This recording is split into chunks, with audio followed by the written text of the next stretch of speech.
Hello, welcome back to Nicole Chinese Mandarin. In this video, we will continue to explain the vocabularies and grammar points in HSK3 Lesson 2.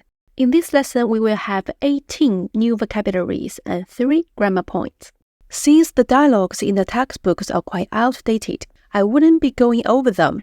If you are looking to practice your Chinese conversation skills, you can join my Chinese conversation bootcamp on next weekend, October 26th and 27th. We will spend 2 days working on everyday dialogues and focus especially on greetings and small talk in Chinese. Alright, let's get back to today's vocabulary. 腿, 脚. This is a part of our body. Another vocabulary in the bottom, 胖. These 3 vocabularies, 3 characters, they all contain the same radical. 月 means mouth or moon. But when 月 as a radical generally related to our body, more body-related vocabularies. 胳膊, 脖子, 胸, 腰, 后背, and so on. Another vocabulary, 疼, painful. This vocabulary 疼 can together with all of the body part. 腰疼, 胃疼, 肚子疼, 腿疼, 脚疼. I mentioned about 胖. 胖 is fat, and the opposite word, 瘦. 胖 use 月 as a radical, but why the 瘦 use different radical? And this 瘦 is actually same radical as 疼. They contain same radical. The meaning of this radical is illness, disease. Because originally, Chinese people think 胖 means healthy, even means rich. Imagine 1,000 years ago, hundreds years ago, not everyone able to become 胖. And 瘦 generally link with unhealthy, so that's why 瘦 use illness radical. Example, 唐朝人以胖为美，但是现在大家更愿意通过健身来保持更瘦、更健康的身体。树 tree. The measure words of 树 is 棵, 一棵树. 树 is a noun, so if you want to describe 树, what types of 树, then you can say 一棵 description, 树, 一棵苹果树. 我奶奶家的院子里有一棵苹果树. 容易,难 adjectives. And the way to use them, you can say something 很难, 很容易. Or something 很难, 容易 to do. Or do something 很难 or 很容易. Examples. 中文很难学. 中文 noun 很难学 hard to do. 学中文很难. 学中文 do something very hard. 在伦敦见到明星很容易。见到明星 do something. 在伦敦买房子很难。太太 it means wife or miss, but the thing is, in Chinese, we don't have a miss or Mr. culture.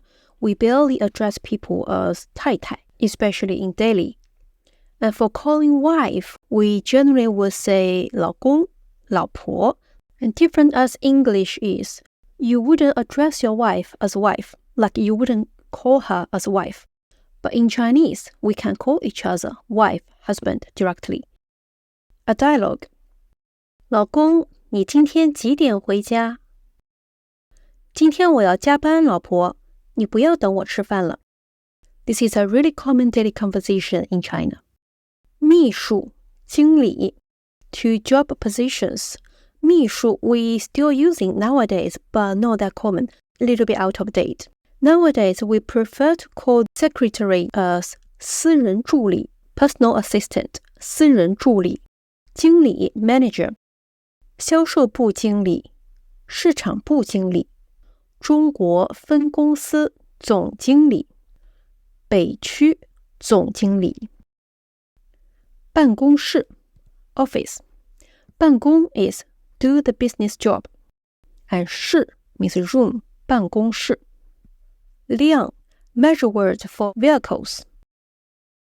他昨天刚买了一辆车。他有1辆路虎，5辆跑车。The radical of 辆 is 车 means vehicles. 楼 building, a building, or floor. When it has meaning of building, the whole building, the measure word is 栋，一栋楼。And you also can use to say different floor of the building. 一楼、二楼、三楼。In the UK, we have ground floor. In China, generally the ground floor is just 一楼。Some of the buildings, no matter for business or for living, they might have the ground floor. 底楼，底楼。楼上，楼下，上 up, 下 underneath, under. So 楼上 upstairs, 楼下 downstairs.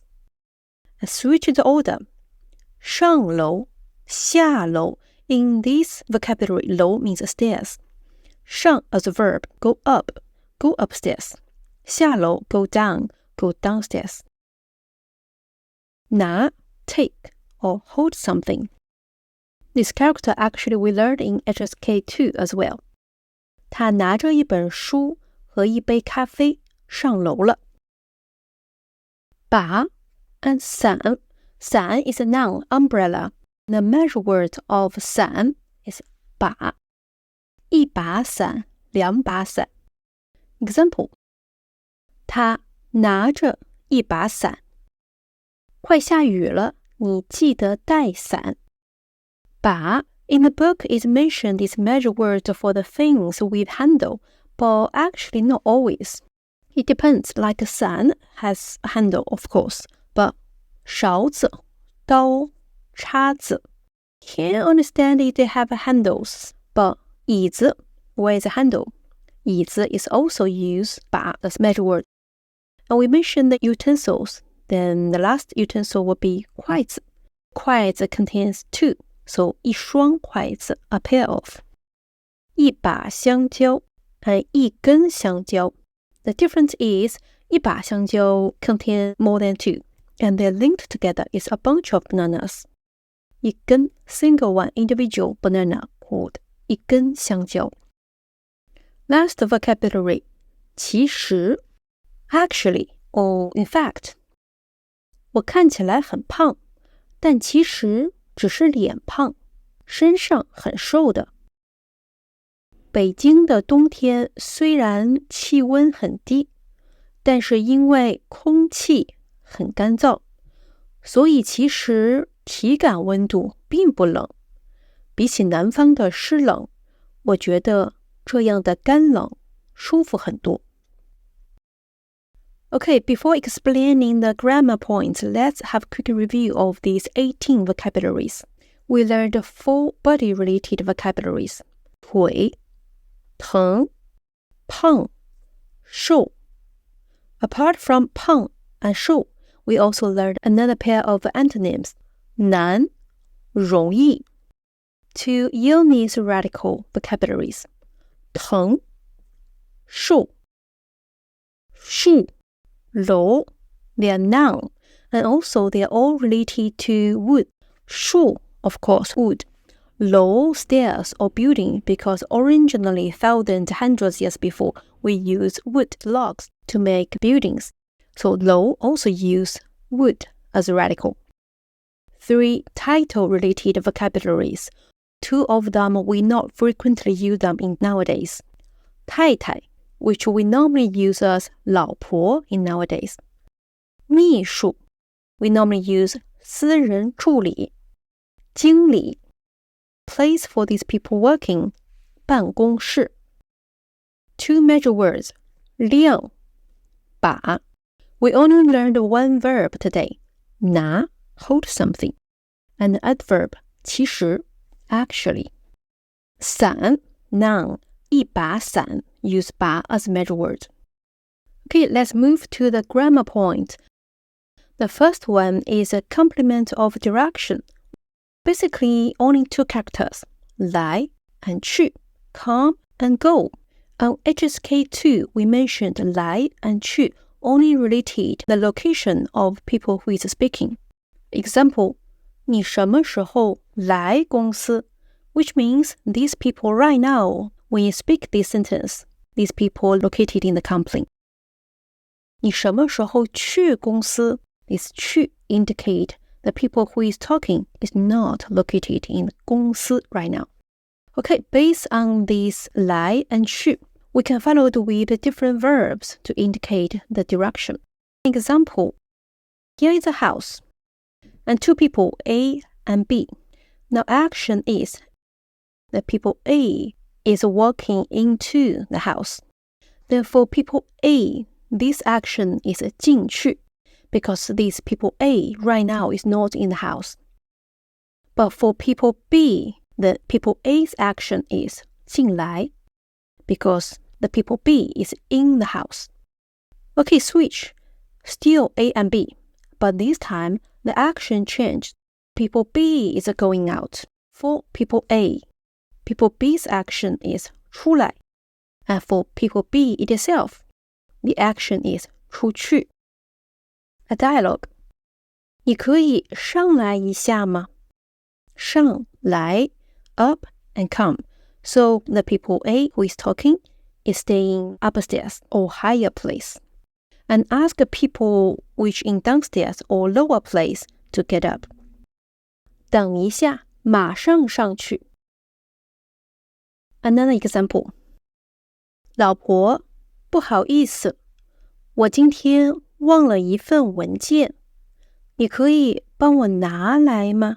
Take and come. Can you take this file and come to me? And they are already married, so these people can address this lady 老婆 directly. And of course, you don't have to address your wife as 老婆. It's alright if you just call them by their names. Another 来 and 去 related is actually idioms. 走来走去 means like walking up and down. Might because of too nervous or boring. Example, 你不要老在我面前走来走去，烦死了。他的老婆正在生孩子，他在手术室外面紧张地走来走去。紧张 nervous。我儿子非常喜欢他的新床，激动地在上面蹦来蹦去。蹦来蹦去 same thing. 走来走去 is by walking. 蹦来蹦去 is by jumping.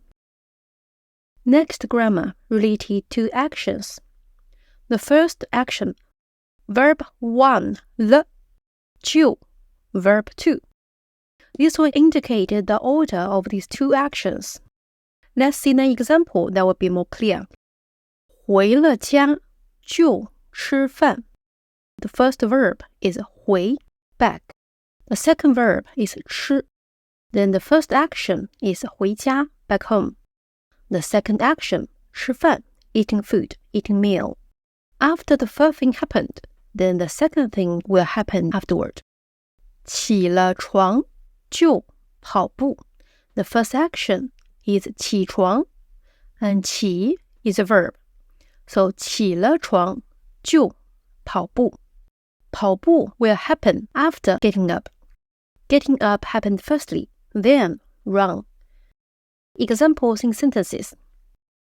我每天都很累，回了家就睡觉了，饭都不想吃。我最近减肥，每天早上起了床就去跑步。减肥 losing weight.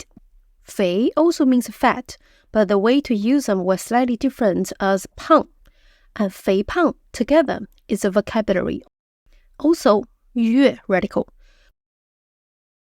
妈妈回了家，我们就去看电影。This sentence contains two subjects. The first action belongs to Mama. Mama back home. And then 我们 we, us, go to watch movie. So if we want to use the second subject should be put before 就。我洗了澡，妈妈就开始洗衣服。